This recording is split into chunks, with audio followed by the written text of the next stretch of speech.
가장 큰 스포츠 중에 하나인데 지금 어떤 기간일까요? 네, 월드컵 기간이죠.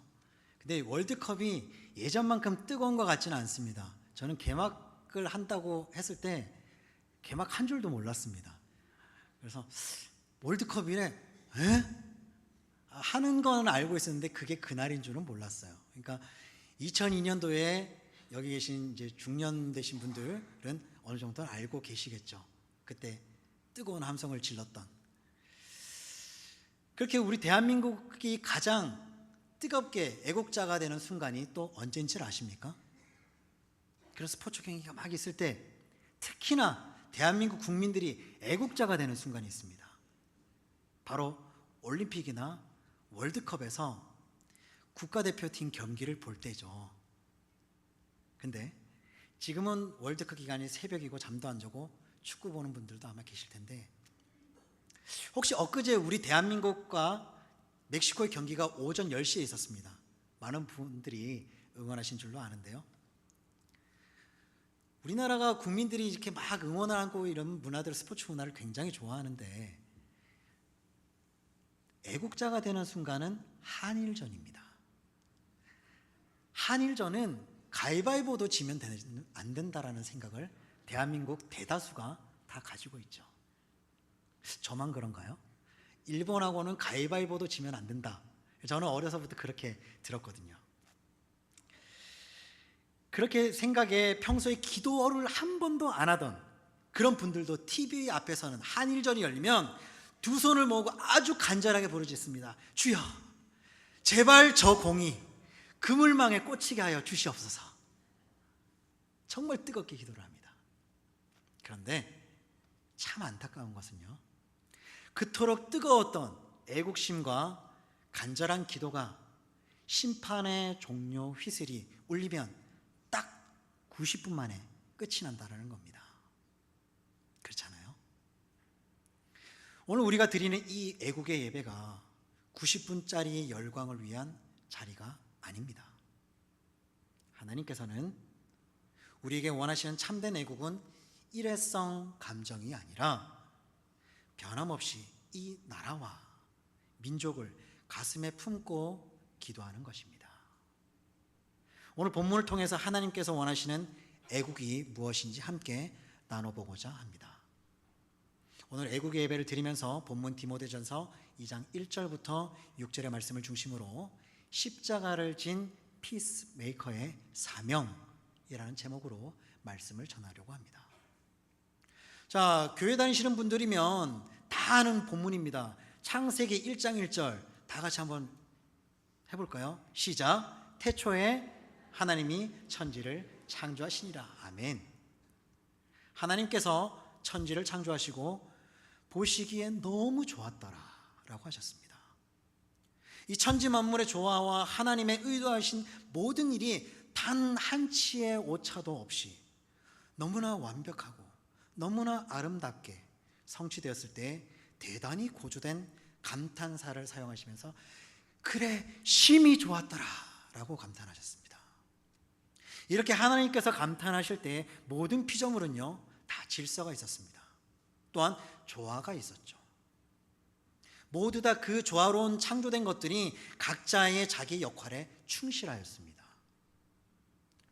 모든 우주 만물이 그러했고요, 자연계의 생물이 그러했으며 해양계의 어류와 공중의 조류계가 그러했습니다. 또한 지구 위의 동물과 인간계가 다 그랬습니다.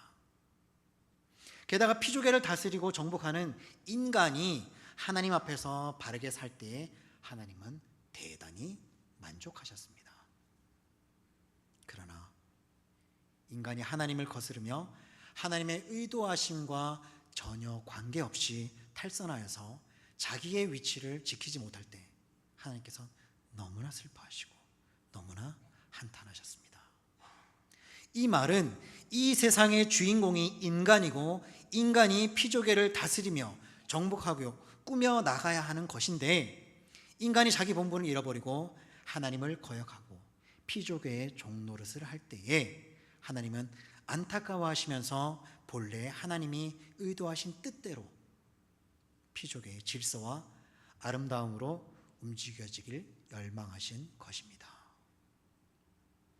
하나님께서는 전능하심으로 마음만 쓰시면 온 천하를 하나님 그분의 뜻하심대로 움직이실 수가 있고, 또한 하나님이 일어서면 천지가 전율을 느끼며 기립해야 함도 너무나 잘 알고 계십니다. 그렇기 때문에 이 세상에서 하나님께 복종하지 않고 존재할 수 있는 것은 단 하나도 없습니다. 하나님이 허락하지 않으면 이 세상 어디에도, 이 온 우주 만물 어디에도 있을 곳이 없다라는 거예요.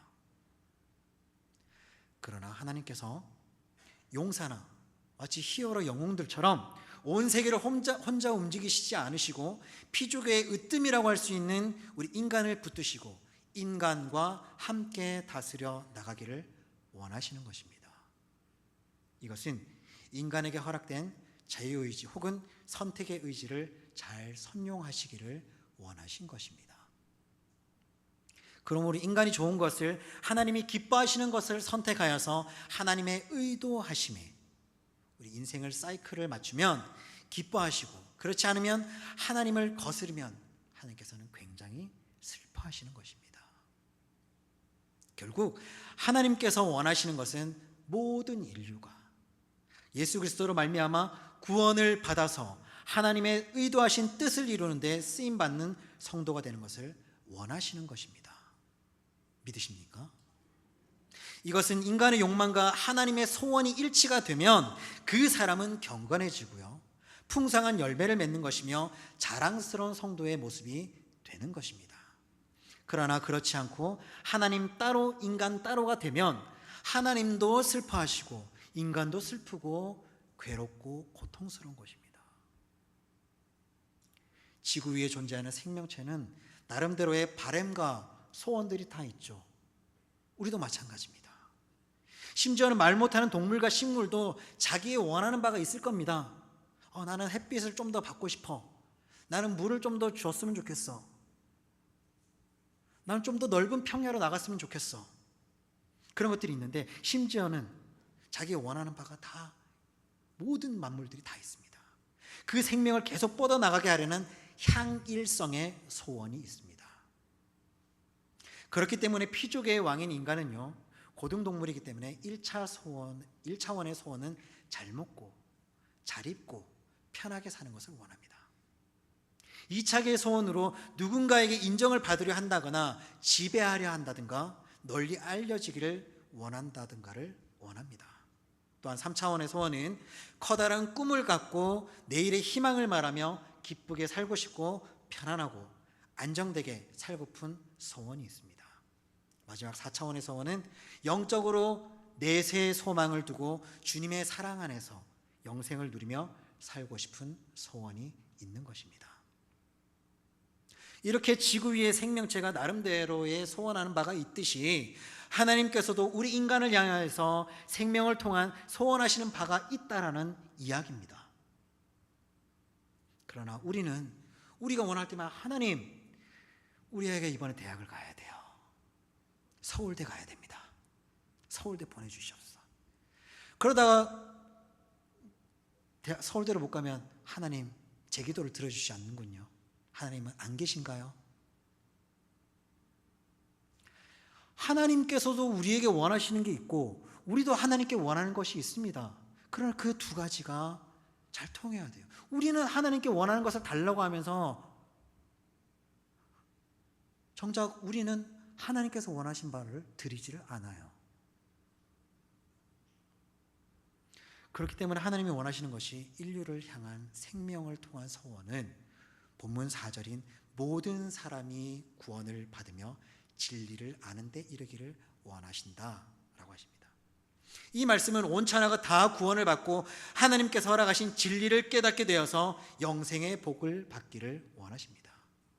인간의 구원을 원하시느냐 멸망을 원하시느냐 양자택일의 문제가 아니라 모두가 구원받아 하나님의 말씀의 진리를 알게 되는 것이 하나님의 강하고 분명하고 확고한 의지입니다. 그렇기 때문에 예수 그리스도를 믿어서 구원을 받아 하나님 말씀의 진리를 터득한 성도가 모든 사람을 위하여서, 특별히 국가와 위정자를 위하여서 간절한 기도의 후원자가 되는 것은 하나님께서 보시기에 참으로 아름다운 일이다라는 것입니다. 오늘 본문 1절과 2절은요, 모든 사람을 위하여 간구와 기도와 도고와 감사를 하되 임금들과 높은 지위에 있는 모든 사람을 위하여서 하라라고 명하십니다. 우리가 굳게 믿는 정통 신앙의 고백인 웨스트민스터 신앙 고백서에서도 위정자를 위해서 기도하고 합법적인 권위에 순복하는 것을 성도의 마땅한 의무로 규정하고 있습니다. 성도 여러분, 우리는 세상 사람들처럼 단순히 국가 지도자를 향하여서 그들이 그들의 위치에서 그들의 일을 할 수 있도록 교회가 깨어서 국가의 평안을 위해서 기도를 할 때에 비로소 우리 성도들이 모든 경건과 단정함으로 고요하고 평안한 신앙생활을 영위할 수 있게 되는 것입니다. 오늘 이 자리에 또 시의원 당선인 분들이 오셨는데요, 앞으로 또 4년이죠. 그 4년 동안 의정부시를 위하여서 많은 일들을 해주시기를 바랍니다. 저희 가성교회 모든 성도님들은 당선인들을 위하여서 기도를 할 것입니다. 그것이 여당이든 야당이든 누군가를 위해서든 우리 성도가 우리의 역할을 할 때에, 기도를 할 때에 저분들이 더욱더 힘을 내어서 국가의 일을 할 수가 있게 되는 것이죠. 그렇게 되면 하나님께서 기뻐하시는 이 나라 대한민국이 되는 것이 아니겠습니까? 지도자들이 하나님의 공의대로 통치하고 지혜로운 결정을 내리도록 무릎을 꿇고 중보하는 영적 책임을 진다라는 것, 이것이 이 시대가 요구하는 진정한 애국의 예배입니다. 하나님께서 사랑하시고 원하시는 이 뜻을 깨닫고 나라와 민족을 위하여서 기도하는 사람은 끊임없이 하나님의 소원을 생각하며 하나님께서 의도하신 대로 이 땅에 샬롬, 그 샬롬이 임하기를 간구하게 됩니다. 그렇기 때문에 우리가 구원받은 성도로서 마땅히 감당해야 할 국가를 위한 중보의 의무를 저버리고 하나님의 의도하신 바에 어긋나는 이기적인 기도만 한다라는 것은 무의미하게 되는 것입니다. 하나님께서 독생자 예수님을 통한 십자가를 무엇 때문에 세우셨을까? 그것은 착한 사람이 더 착해지라는 그 뜻에서가 아니라 악한 강도 같은 사람이 진정한 인간으로 선한 모습으로 회복될 수 있는 방법이 있다는 것을 확인시켜 주시려고 하신 것입니다. 그렇기 때문에 하나뿐인 독생자 예수 그리스도를 이 땅에 보내시고 굳이 십자가에 달려 돌아가게 하신 것입니다. 예수님의 십자가로 통한 구원은 선한 사람의 보호막이 아니에요.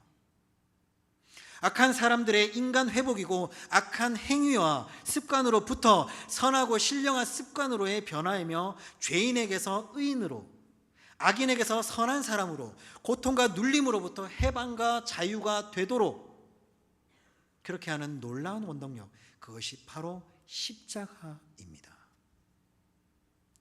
그래서 하나님께서는 십자가에 못 박혀 죽으셨던 예수님을 마음속에 구주로 영접하면 구원이 있게 되는 것이기 때문에 온 천하 만민이 예수님을 통해 구원받게 되기를 간절하게 원하신다라는 말입니다. 그래서 하나님의 구원의 대열에서 살아가는 우리 성도는요, 하나님이 의도하신 이 뜻이 지상 명령인 줄 알고 부지런히 힘을 다하여서 기도하면서 하나님이 원하시는 그 의도를 이루어 드려야만 합니다. 특별히 온천하가 구원을 받아야만 한다는 구원을 위한 뜨거운 기도는 예수님과 마음이 일치가 되는 것이므로 그러한 기도에 대한 수고를 절대로 헛되게 하시지 않습니다. 요한일서 5장 14절 15절의 말씀을 보면 그를 향하여 가진 바 담대함이 이것이니 그의 뜻대로 무엇을 구하면 들으심이라. 우리가 무엇이든지 구하는 바를 들으시는 줄을 안즉 우리가 그에게 구한 그것을 얻은 줄을 또한 아느니라 라고 기록되어 있습니다. 성도가 하나님의 뜻대로 구하면 하나님은 그것을 들으시고 구한 것은 반드시 얻게 되는 것입니다. 그래서 성도가 세상을 살면서 하나님의 뜻이 어떤가 한다라는 것을 안다는 것은 굉장한 축복이죠. 여러분은 하나님의 뜻을 따라 살기로 다짐하셔서 복된 길, 형통한 길로 이끄시는 주님의 은혜를 생활 속에 체험하는 성도 모두가 되시기를 간절히 바랍니다. 여기서 우리가 생활 속에 소중하게 여겨야 할 것이 있습니다. 그것은 하나님이 선물로 주신 믿음입니다. 이 믿음은 하나님께 드려야 하는 가장 중요한 응답이고요, 하나님의 응답의 문을 여는 열쇠가 됩니다.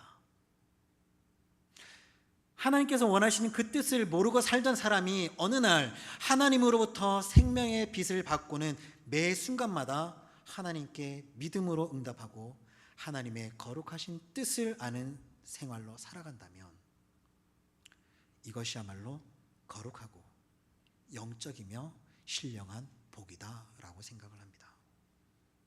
그러면 성도가 하나님의 뜻을 아는 삶은 어떠한 삶을 살아갈 것인가 하는 것입니다. 첫 번째로 생활 속에서 하나님의 음성을 듣는 것입니다. 우리 모두가 바라고 있죠. 하나님께서 내 귀에 대고 누구야 오늘 이렇게 해. 그러면 너가 복을 받을 거야. 우리 모두가 하나님의 음성을 듣기를 원합니다. 계시록에 귀 있는 자는 성령이 교회들에게 하시는 말씀을 들을지어다 라고 하셨습니다. 귀 있는 사람이 들어야 할 말은 성령께서 친히 교회에 향하여 하시는 말씀입니다. 그러면 영적인 하나님의 음성을 들을 수 있는 것일까? 그런 의문점이 생기겠죠. 분명 하늘의 음성을 들을 수 있습니다. 사무엘은 어린 시절 어느 날 3번씩이나 부르시는 하나님의 음성을 처음에는 알지 못했습니다. 나중에는 분명하고 정확하게 들었고요. 사울이었던 바울도 다메섹을 향해서 가는 길에서 하나님의 음성을 들었습니다. 다른 사람들은 천둥이 쳤다라고 했죠. 그러나 사울은 엎드려서 그분의 음성을 듣고 하나님이 원하시는 길을 가다가 영생의 놀라운 축복을 받게 된 것입니다. 이렇게 하나님의 음성을 듣는다는 것이 신비한 일도 신기한 일도 아니고요, 언제나 하나님의 뜻을 쫓아서 간구하는 심령에는 모든 시대와 역사를 초월하여서 음성이 들려지게 되는 것입니다. 사무엘에게 임하셨던 하나님의 음성, 바울에게 임하셨던 하나님의 음성, 2026년을 살아가는 우리에게도 그 하나님의 음성이 들리지 않겠습니까? 그때 계셨던 하나님이 지금은 안 계실까요? 분명히 계십니다.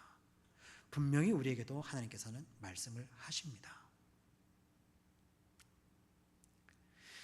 그 외에도 예수님의 피에 묻은 깨끗한 양심에 세미한 주의 음성이 들리기 때문에 하나님의 뜻을 알게 되는 것입니다. 두 번째로, 성경을 통하여서 환경과 사람과의 교제를 통해서 음성을 나타내기도 합니다. 하나님의 뜻을 구하고 그 찾는 길을 간다고 하는 것은 복입니다. 그렇게 되므로 그것을 위하여서 열심히 살도록 해야만 합니다. 하나님은 모든 사람이 구원을 받으며 진리를 아는 데 이르시기를 원하시고 본문 6절에 그가 모든 사람을 위하여서 자기를 대속물로 주셨다라고 하였습니다.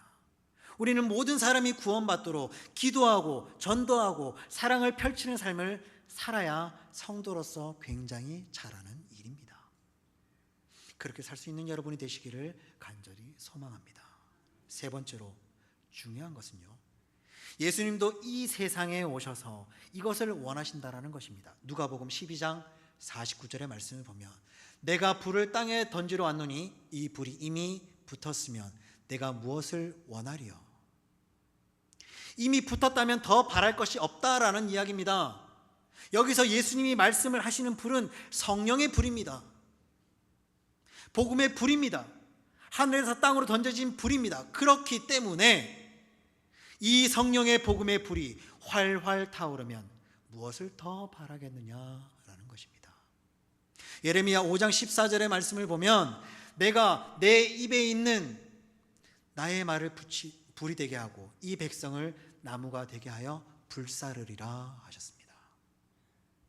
스가랴 12장 6절의 말씀은 그날에 내가 유다 지도자들을 나무 가운데에 화로 갈게 하며 곡식단 사이에 횃불 같게 하리니 그들이 그 좌우에 에워싼 모든 민족들을 불사를 것이요 예루살렘 사람들은 다시 그 본 곧 예루살렘에 살게 되리라. 성령으로 말미암는 말씀은 확실히 불이 되어서 인간의 마음에 불을 지르고 악이 자리 잡고 있는 마음을 태워버리는 일부터 시작합니다. 이 불은 불신자가 예수를 믿을 때만 일어나는 것이 아니에요. 이미 복음을 수없이 들어서 잘 알고 있는 우리에게도 사람의 마음에게서 일어납니다. 왜냐하면 성도의 마음속에 허영과 경솔함과 그 외에 무수한 죄가 성도의 마음을 어둡게 하면 그런 상황에서의 평화는 진정한 평화가 아닙니다. 그래서 그런 마음에 하나님의 말씀과 성령의 역사가 불같이 되어서 뭐든 좋지 못하고 해로운 심성에 대하여서 전쟁을 선포하고 그동안 지내왔던 안이한 삶에 대하여서 혁명을 선언하시는 것입니다.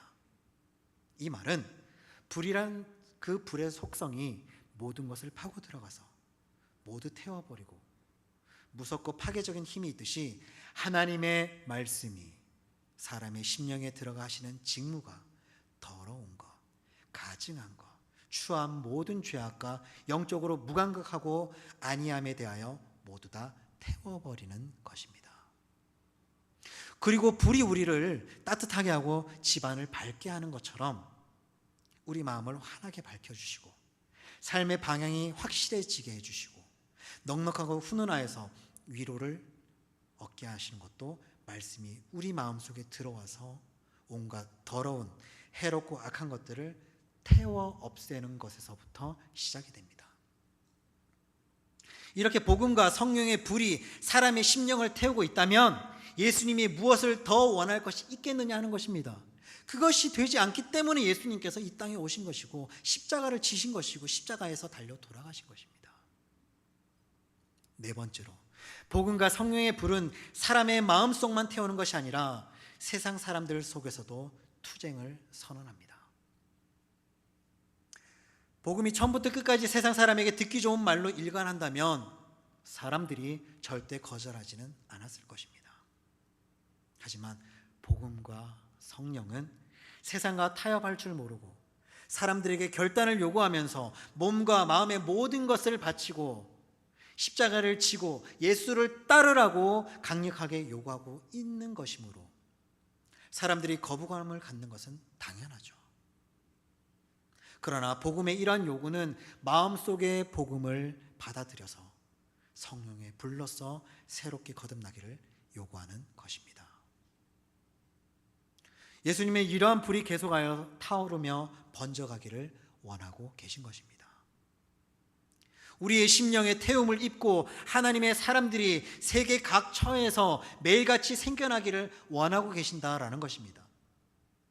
예수님께서는 이 불을 던지러 오셨고 갈급한 영혼은 깊은 곳에서 이 불을 절실하게 요구하고 있기 때문에 반드시 이 불이 우리를 통하여서 붙여져야만 합니다.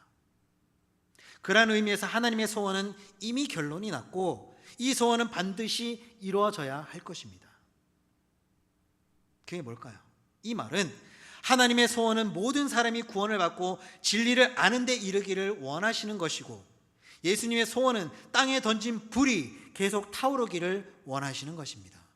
끊임없이 성령의 불이 타오르기를 원하신다는 것이죠.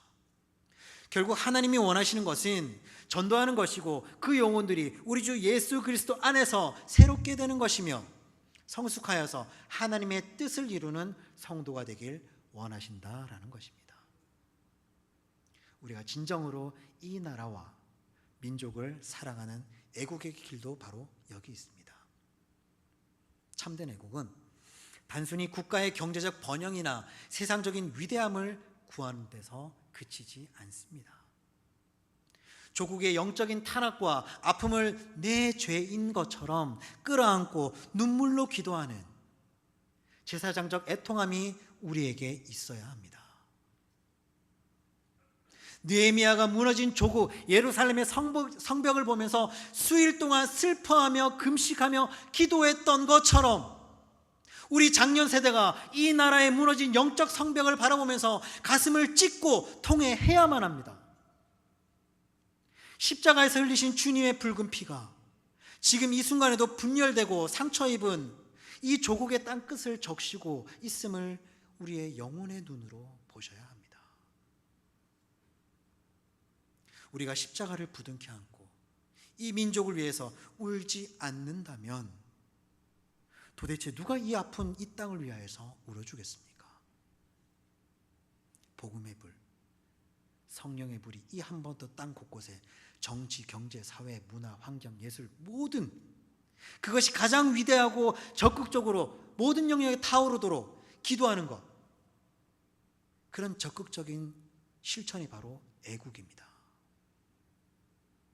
우리 조국이 하나님을 경외하는 거룩한 나라로 온전히 세워지기를 소원하는 그 불타는 마음이 바로 우리가 드려야 할 애국의 예배인 것입니다. 그러므로 오늘 우리는 하나님의 생명의 복음을 전해 모든 사람이 구원을 받도록 하는 것이 하나님의 최대한의 소원을 들어드리는 것이고, 그것이 우리의 최대의 사명인 셈입니다. 어떤 성경학자가 독일을 가서 귀족들만 다니는 그 교회에 가서 사진을 찍으려고 이렇게 막 시도를 했습니다. 근데 교회가 너무 크다 보니까 바로 앞에서 이렇게 찍을 수가 없었어요. 교회 종탑이 너무나 높이 솟아 있었기 때문에 그 사진 안에 한 픽셀에 다 담을 수가 없었어요. 그러면서 점점 뒤로 물러가면서 사진을 이렇게 계속 찍었다고 합니다. 그런데 그렇게 물러서다 보니 그 사진 안에 교회 모습이 다 들어왔습니다. 그런데 뒤를 돌아보니 그곳은 창녀촌이었습니다. 그가 거기서 사진을 찍으면서 한 말은 창녀촌에 이르니 비로소 교회가 보이는구나, 이런 의미 있는 말을 했다고 합니다. 그렇습니다. 확실히 복음은 죄인에게까지 당도해야 합니다. 하나님께서는 죄를 지어서 멸망할 수밖에 없는 우리 인간을 구원하시기 위하여서 너무도 커다란 대가를 지불하셨습니다. 여러분이나 저나 하나님이 원하시는 것을 알았다면 어떠한 이유에서도 영혼을 구원하는 사역과 이 땅의 평안을 위하여서 위정자를 돕고 기도하는 애국의 사명을 거절할 수가 없습니다. 어떤 이유로도 나라를 위한 영적 책임과 전도하는 일이 조금도 뒤로 미뤄져서는 안 된다라는 것입니다. 또한 그렇게 될 수도 없다라는 이야기입니다.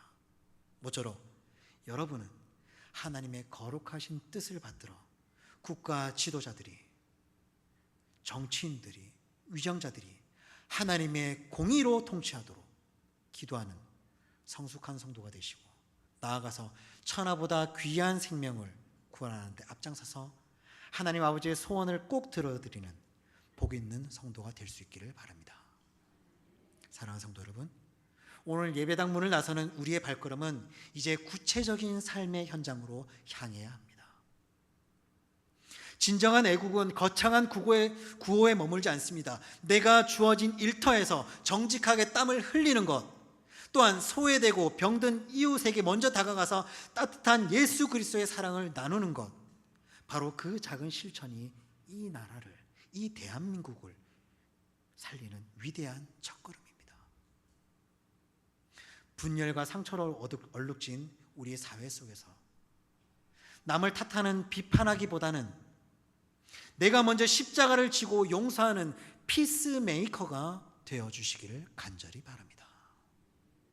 조국의 아픔을 가슴에 품고 골방에서 나라와 민족을 위해서 눈물 흘리는 단 한 사람의 중보자가 될 때에 하나님께서는 여러분의 그 진실한 헌신을 통해서 이 땅을 반드시 고치실 것입니다.